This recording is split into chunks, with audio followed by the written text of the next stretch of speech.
My iPad is so slow. My apps are always crashing. I have an idea. Watch this video to speed up your iPad.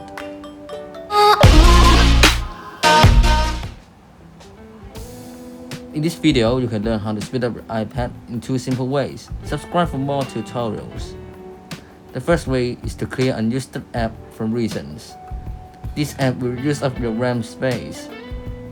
So by clearing them, you can free up some memory and increase the speed and stability. Slide up to find recent apps. Clear out unwanted tasks from the recent apps by swiping them outwards. Just leave the windows that you need.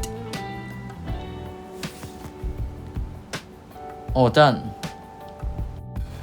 The second way is to delete all unwanted apps, photos and videos and files. The system and apps need enough disk space to store system data and cache in order to make them run smoothly. By clearing them, you can free up storage space. First, go to iPad settings and find iPad storage. You can find the app list and the app sizes. You can delete the apps you don't use exceeded 1 GB.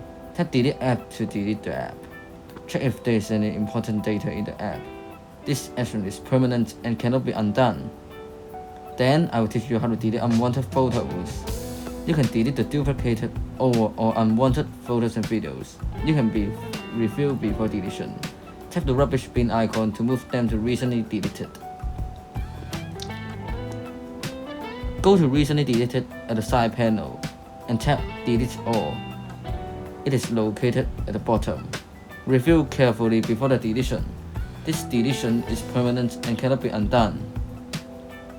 All done. Don't forget to subscribe for more useful tutorials. Goodbye.